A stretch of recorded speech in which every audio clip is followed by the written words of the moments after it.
Hatramin'ny nanamboan'ny valanaretina misedra olana ny tontolon'ny fanamafisam-peo. Manana fasarotana goavana arabola izy ireo noho ny fampiantonana ireo fety aman-danonana na kely na lehibe. Anio aminao ny tontolon'ny fanamafisam-peo izay tsy afa-miala amin'ireo hetsika na kely na lehibe ny fandarana alaliny vokarin'ny sampana fampahalalam-baovao eto amin'ny Akolo TV FM. Tonga soa ary mankasitraka anao hatrany tsy misaraka amin'ny fandarana izay anasananao ihany koa anaraka izany hatramin'ny farany.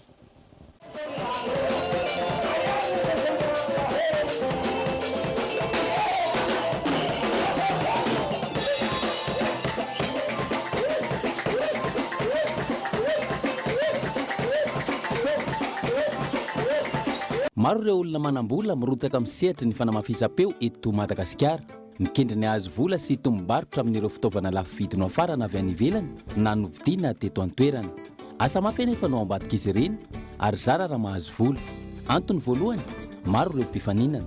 Faharoa, mila fahafantarana sy fitiavana hampaharitra ny asa. Manaraka izay, tsy maintsy mandinika lalina, mitady rakopoy, mahasitona sy mambabiny fony mpanjifa. Ankehitriny, noho ny fisian'ny valanaretina Covid-19, misedra olana ireo mpisehatra rehetra amin'ny fanamafisam-peo izay miankina betsaka amin'ny fisokafan'ny fety aman-danonana ary ny fivavahana. Samy manana ny fomba fijeriny sy ny fomba famaritany azy ny antsoina hoe manana fanamafisam-peo na sonorisation, saingy misy fitaovana vitsivitsy tsy maintsy eo ampelantanana. Manana baffle ianao manana ampli ianao, manana micro ianao dia efa manana sono zay. Manomboka eo zany dia efa teneny hoe manana sono. Ny fanontaniana mbola tsy nahitana valiny hatreto na eo aza izay fananana fanamafisam-peo izay dia ny hoe inona marina natao hoe sonorisation complet, ireo mampandihy ve, ireo mpampanofa fanamafisam-peo ve, ireo any amin'ny fampisehoana sa ireo any am-piangonana sy ny maro hafa.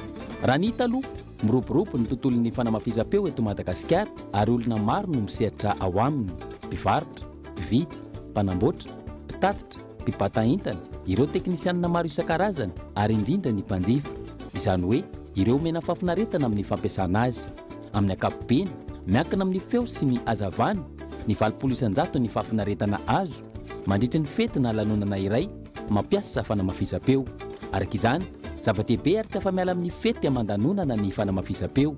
Mampiasa azy avokoa ny ao an-tokantrano, fifaninanana ara-panatanjahantena, matso, fampelezan-kevitra, fampisehoana, fitaom-pivavahana, lanonana maro isan-karazany. Misy ireo mandray ny fanamafisam-peo ho vadinasa ary misy ireo manao izany ho antom-pivelomana. Maro manao azy dia samy tombon-tena manao an'io asa io daholo. Dia vadinasa tena fototra. Izany hoe manana efa asa fixe izy na io privé na public mazava ho azy. Dia fitiavana, passion ozy ry zareo zany, ny akamaroany izay olona manao an'io dia izay daholo ny teneniny. Fitiavana le izy dia tiana atao le izy dia atao vadinasa. Ny sasany moa zany eo amin'ile hoe tiana le izy dia atao dia tsy angalam-bola indraindray fa mba te hampiseho ny fananana zavatra. Sy marendrarendra izy amin'izay. Fa ho anay izay ao anatin'ny tontolo izay miasa ao anatin'io dia anisan'ny asa fivelomana le izy. Izany hoe arakaraky ny asa atao io ihany ny vola azo ahafahana miaina. Zay ny atao hoe professionnel. Tsika mantsy izao miteny hoe son professionnel, le feo efa professionnel. Ny feo professionnel tsy dia tena mametraka an'izay loatra hoe ny feo ve no professionnel, fa ianao no professionnel. Izany hoe manao anazy ho profession, ho asa fivelomana.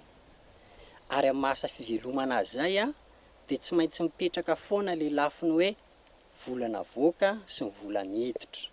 Tsy maintsy mikajikajy an'izay zany le olona manao ny fanamafisam-peo.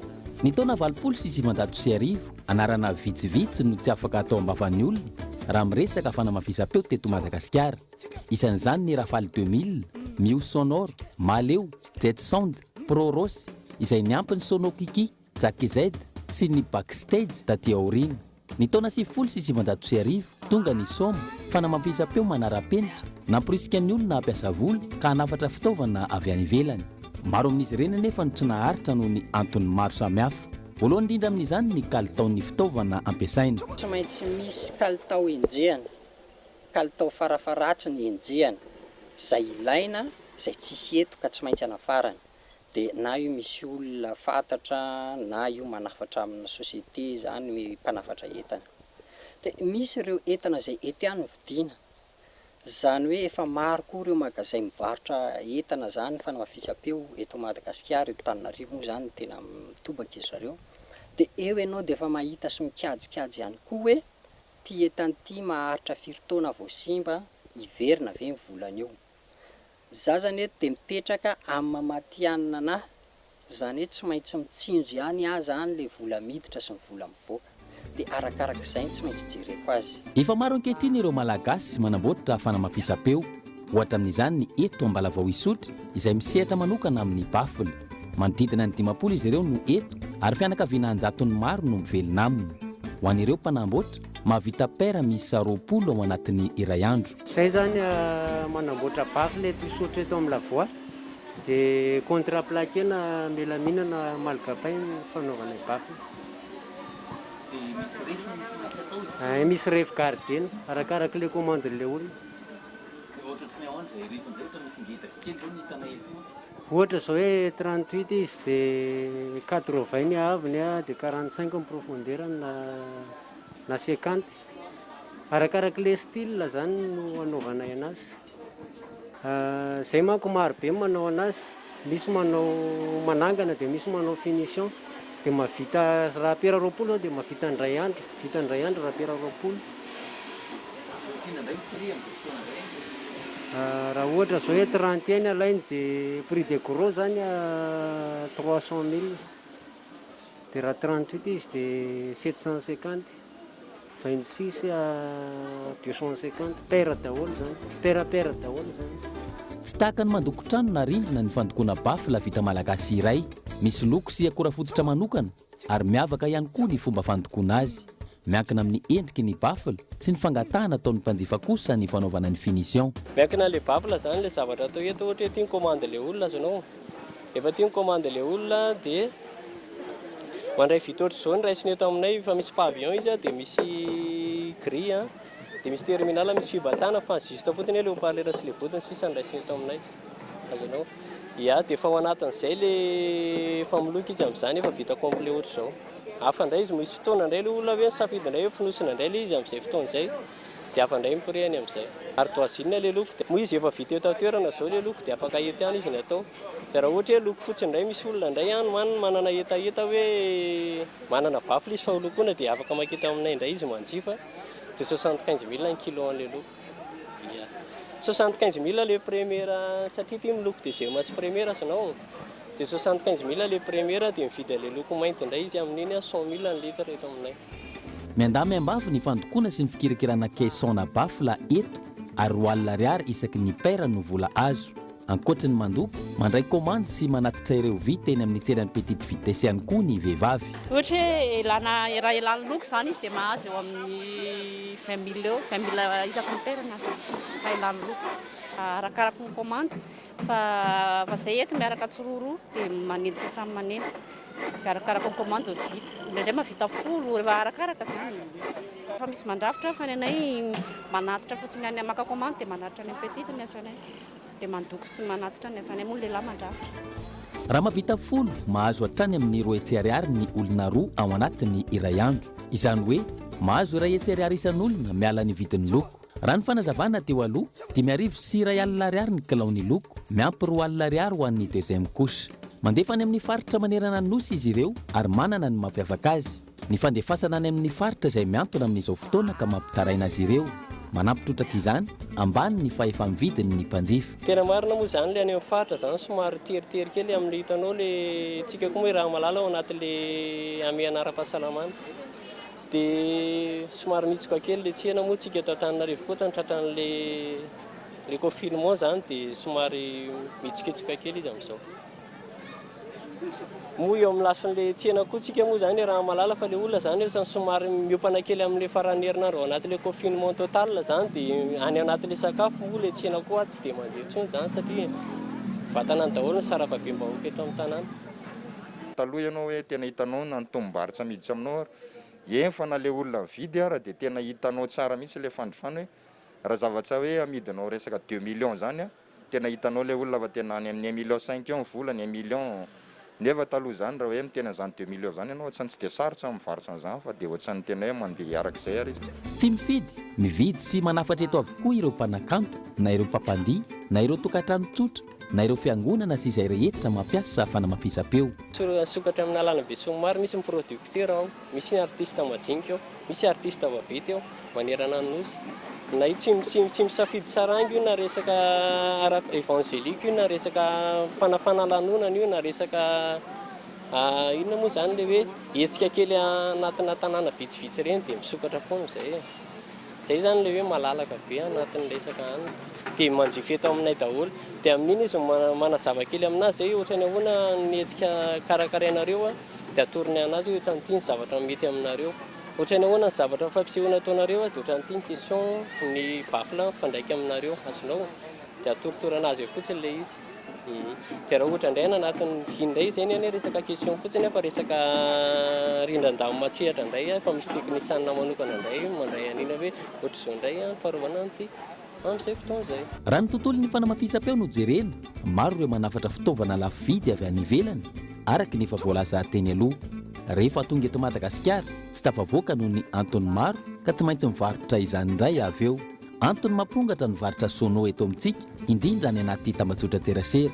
Sarotra ho an'ny malagasy amin'ny fahefa-mividy ananany amin'izao fotoana ny manafatra ireo entana avy any ivelany hany ka mitodika amin'ny vita malagasy. Ny vita malagasy izay efa manana ny maha izy azy ihany koa. Entana izay rafetina atao hoe vita gasy, rafitra gasy. Iny dia noho ilay zavatra misy eto Madagasikara.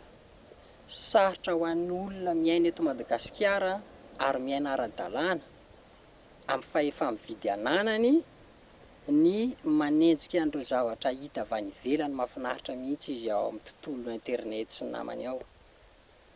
Nefany le vola miditra aminy kely dia kely. Dia aleo miezaka sy mijery hoe iza ny mahavita ohatra n'ito zavatra ito. Ary tsy izay ny mahatsara antsika gasy satria tsika gasy mahay maka tahaka dia mahay manamboatra. Lafo ny pitsopitsony ara-teknika sy ireo zavatra feno zareo any ivelany tsy ananantsika. Fa ny endrika ivelany izay hita maso dia maro ireo manamboatra, mandrafitra bafla, mahavita manao endrika tsara, me mitomby ihany tokoa izy ireo dia tsara me mitombo ilay kalitao ary. Ankoatra ny fanamboarana caisson, afaka mameno ireo aksesoara rehetra ao anatin'ny bafla iray ny eto isotry. Ireo aksesoara ireo no tsy vitan'ny malagasy ka tsy maintsy vidina eny amin'ny petite vitesse sy ireo toeram-pivarotana hafa. Ity zany question eto aminay zany somary hoe azo lazaina amin'ny prix normal ihany fa ny resaka accessoire ny tena malafilafy kely any anay eto. Satria ny ankabeazany akora hita hoe matoa zany manao an'ity anankiray ity ianao ty akory ity, manao an'ity question anankiray ity dia fa hitanao eto grossiste sy ny tariny zany ny accessoire mifandraika amin'ity zavatra ity azonao. Nanantona teny amin'ny petite vitesse izahay nanontany ireo mpivarotra ireo karazana accessoire jifaina. Miankina amin'ny fanamafisam-peo ampiasaina no ividianana ireo fitaovana ilaina eny amin'ireo mpivarotra. Vidy an'ilay haut-parleur aloha izy zany dia vidy terminal, dia grillage, dia titere. Dia mbola misy fangarongarona zany fa arakarak'ilay itiavan'ilay olona anazy hoe zao ny itiavako azy mahatsaratsara anazy. Raha hoe ianao zany tia hampandihy zany zao dia ohatra ianao maka 38 pere eto amina dia tranony koa zany efa ohatraohatran'izay koa mividin'ny tranony 850 000 koa mipera amin'ny tranony efa complet zay mandeha atoa dia efa mampiasa fotsiny zany fa ny ampli aloha za tsy manao ampli dia iny tsy hitako indray izay anaovana anazy. Dia tia ndray zao amin'ny tôbily ity dia tia ny atao amin'ny 30 amin'ny tranony ity. Ity zany efa miaraka amin'ny tranony koa ity 450 eo mipera dia ny tranony koa ohatr'izay koa ny tranony. Any amin'ny sinory sy karana avokoa no akana mogady ny ireto entana ireto ka amidy eto indray akana tompony ahafana mamelona vady aman-janaka. Maro amin'ireo mpivarotra no efa mifanaraka amin'ireo mpanamboatra bafla ka miankina amin'izay ireo entana hafarana any amin'ny mpamongady. Ay maka prix de gros dia mivarotra prix de gros koa zay aty zay maka prix de gros maka amin'ny carton ohatra dia mivarotra amin'ny carton koa ity amin'ny ihany. misy efa tsy fanarahana zao nareo amin'le mpandrafitra n'le any sa hoe dia Arakaraka le misy izy mifanarahana hoe commande l'olona 30 dia tsy maintsy 31 no commandeny aminazy, 38 dia 38 ihany naternety aminazy. Olona maro no misehatra sy mivelona amin'ny fanamboarana sy fivarotana fanamafisam-peo eto amintsika. Ohatra amin'izany ny eto Ampasika, isan'ireo nanamboatra bafla tsotsotra, mpanjifa sy mpanatitra internet eny amin'ny petite vitesse i Olivier tany Ampiandohany. Amin'izao fotoana, manana ny toeram-pivarotany manokana izy ary efa fanta-daza amin'ny fikirakirana ny fanamafisam-peo ihany koa. Ataony avokoa na mandrafitra na manamboatra ireo bafla simba na ny mivarotra izany. Fiana eo zany hoe manangana resaka sono rehetrarehetra mihitsy, ankoatran'ny instrument fa sono resaka bafla, ampli, table rehetrarehetra zany presque misy ato aminay. Dia ny ao anatin'izay moa manangana mihitsy zay zany, na ny ampli afaka manangana zay, manangana vita gasy zay bafla moa zany zay dia eto mihitsy nay mandrafitra mihitsy ny vita contre-plaqué dia eto mihitsy zay mandrafitra. Dia mbola sady manao réparation koa zay zavatra resaka elektronika zany vita ato aminay ihany koa ny réparation. Ankoatra ny hoe fitadiavam-bola, ny fitiavana ny fanamafisam-peo no nanosika ny ankamaroan'izy ireo hisehatra ao anatiny. Niainga avy amin'ny zavatra tsotra ary nanitatra tsikelikely taty aoriana. Fitiavana tena hoe fitiavana sonolo le izy. Dia niainga tamin'ny ohatrany hoe mbola teny zany tamin'ny voalohany teny mbola ohatrany hoe tia fotsiny dia mampanenona dôlidôly zay tiana mampanenona dia tsy mety. Dia farany ohatrany hoe niditra somary niditra lalindalina koa fa efa fanindriko mihitsy zany nenany hoe anana hoe sono copier be tena hoe tsara hoe raitra. Fa mbola amin'izao moa zany zao mbola tsy azo lazaina hoe raitra be le anazy sono, fa mbola hoe mba mahavita raha ataoko hoe amina salle na fampandizana tsotsotra zany efa mba lazaina hoe tsara ny anazy. Fa raha hoe hiditra spectacle mbola tsy tena manana an'izay hoe sono tsara zay. Ankoatra ny fananana bafla, fitaovana maro no ilaina raha hanangana fanamafisam-peo afaka ampiasaina ho an'ny olona maro. Isan'izany ny amplificateur, micro, lumière sy ny maro hafa. Raha ohatra zao izy resaka hoe fampiasana tsotsotra ohatrany hoe tsotra zany izy no hoe ampiasanao dia ampli ohatsy tony izy le atao hoe ampli tsotra izy. Afaka andefasanao bafla efatra izy dia afaka anaovanao salle kelikely izy. Fa raha ohatsy ianao manana an'le salle be na anao tena hoe plein air dia tsy maintsy mampiasa an'itony ampli de puissance tony ianao. Tony zany atao hoe ampli de puissance dia be da be moa karazana ampli de puissance. Fa rehetra zao ny ampli de puissance ato aminay misy tony 16 final, misy tony 24 final, misy tony eo amin'ny 32 final. Dia arakarak'izay le bafla ho ampiasainao zay ny ampiasainao le ampli zany hoe raha moa mazana ny olona mampiasa le ao an-trano ohatran'izany dia ampli kelikely ohatran'ny tony ampiasainy raha hoe ataony ao an-trano le izy. Ilaina fahaizana manokana ihany koa ny fampiasana ireo fitaovana ireo ampaharitra azy. Izy zany ohatran'ny olombelona rehetra ihany ny zavatra satria motera tsy mahazo mitondra ny tsy zakany izy. Fa raha ohatry ampitondrainao ny tsy zakany izy dia mety ho vetivety izy dia simba. Moa koa misy izy zany efa hoe raha manana bafla zao ianao dia ampli zao no tokony tena ampiasainao mba ahafahan'le izy miaina tsara zany le baflanao sady mba mateza le zavatra ianao amin'izay.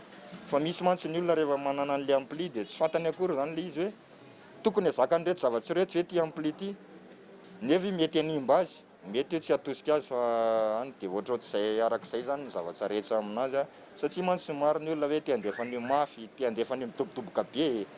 Tsy izay no tena atao hoe mampiasa ny resaka matosy fa correction de son, zany hoe correction avoakan'io son io zany zay ny tena tsara indrindra amin'ny resaka matosy fa tsy dia le hoe mandefa an'io mafy be na manana an'ity matanjaka be, tsy izay le. Maro amin'ireo malagasy indrindra ny eto Antananarivo renivohitra ny mampiasa zava-maneno mafy ao an-trano na alina na atoandro. Antony nampatihivy ny commune Antananarivo renivohitra ao anatin'ny code municipal d'hygiène fa misy lalàna mifehy izy ireny ary mila fahazon-dalana ny fampiasana izany. Amin'ny ankapobeny efa mahafantatra izany avokoa ireo mpikerakira fanamafisam-peo eto amintsika. Noho ny traikefananana sy ny fifampizarana amin'ireo namana, mahafantatra tsara ireo fitaovana tsy maintsy ampiasaina ireo mpanao fanamafisam-peo, miankina amin'ny fotoana, ny toerana, ny isan'ny olona anatrika, ny tanjaky ny fitaovana mifanentana amin'izany sy ny maro hafa. Tahaka izany ihany koa ny kalitaon'ny fanehoana sehatra izay tsy maintsy hatsaraina sy ampitomboana hatrany.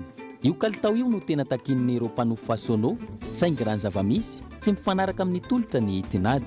Ohatra ny fanamafisam-peo ao Antsahamanitra mitovy amin'ny ofana sonorisation 5 taona lasa ny ofany amin'izao fotoana. Ireo mpanakanto anefa mitaky fanamafisam-peo tsara.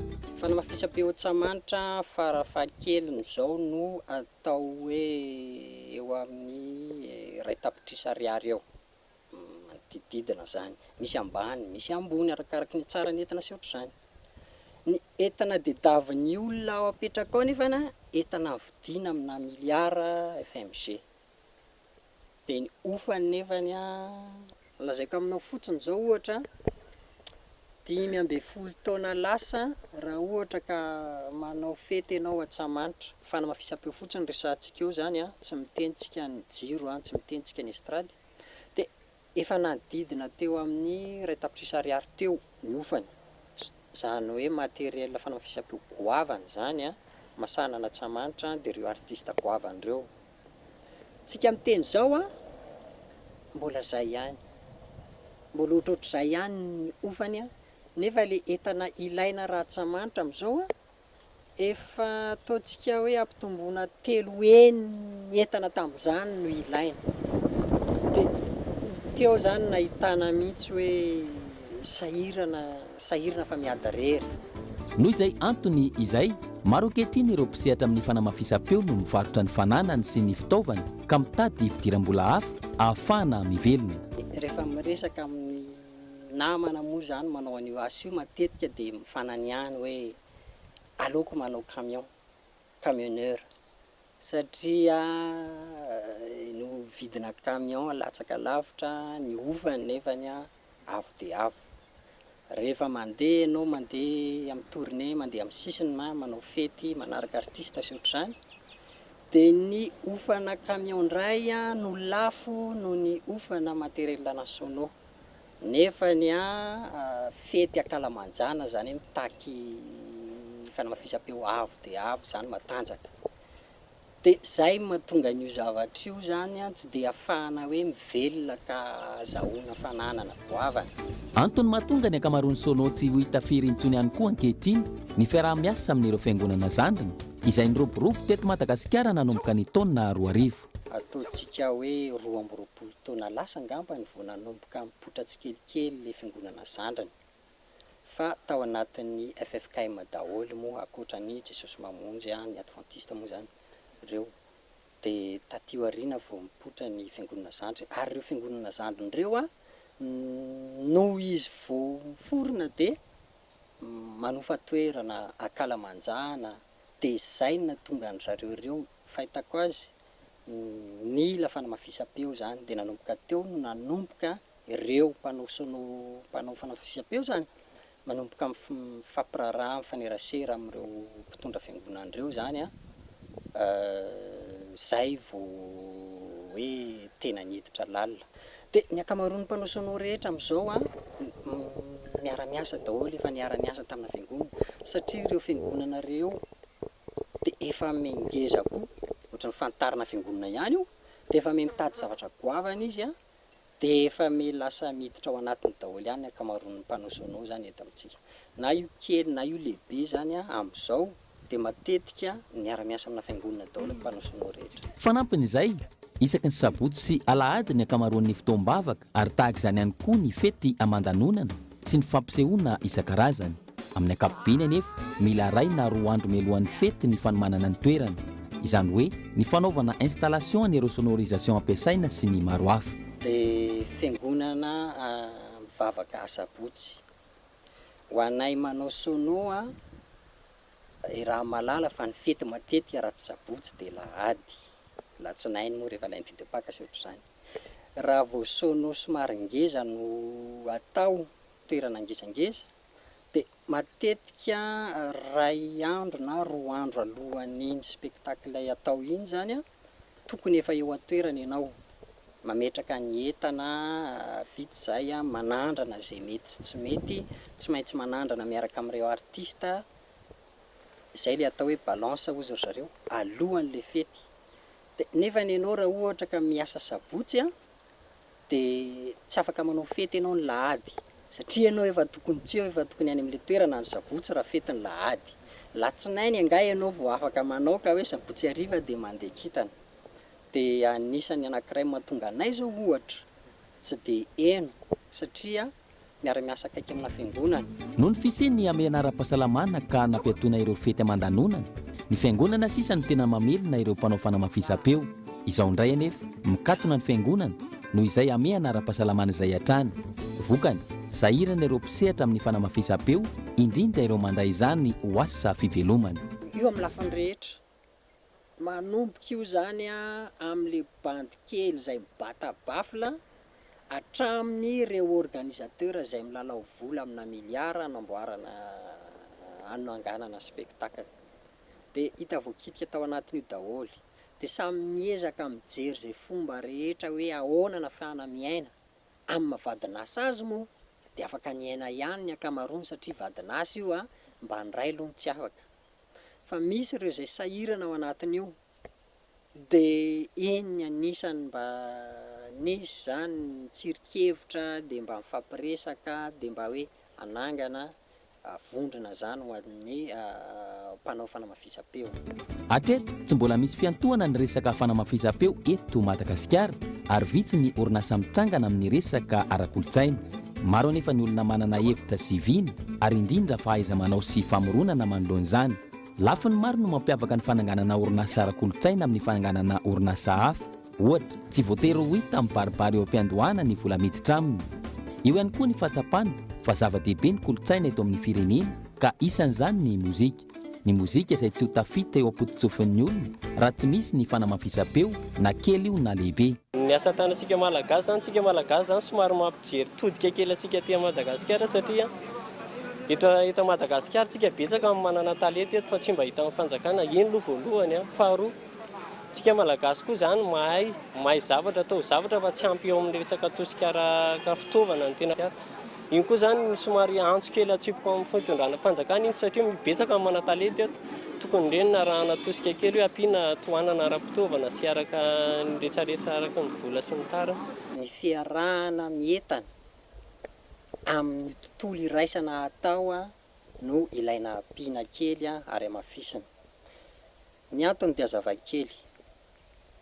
Ny tontolon'ny fanaovana sonorisation dia tontolo rendrarendra le izy jerena ivelany. Anka tsy dia mahazo rariny loatra le izy na eo anatrehan'ny fanjakana io na eo anatrehan'ireo tiantoka na assurance na eo anatrehan'ny olona maro zany izay mahita an'le zavatra satria jerena ivelany le izy dia hoe rendrarendra ivelany. Fa izy io dia mizara maro le izy. Misy ireo olona mivelona, misy ireo olona tena rendrarendra tokotra no nanaovany azy, misy ireo lazaina hoe poketrapotra koa izy le fiteny, izany hoe fidiram-bola tonga tapoka dia le fitiavana ny anaovana an'le sono dia le vola no ahafahana mampiditra an'le entana tsara. Maro ireo mivelona sy miankina amin'ny fanaovana sono mandritry ny fety tsotsotra iray, lanonana, kabary sy famoriana olona, fitetezam-paritra mandritry ny fampelezan-kevitra, hetsika ara-pilazantsara sy hetsika ara-panatanjahantena. Very fidiram-bola avokoa izy ireo ankehitriny ka mila fiarah-mientana.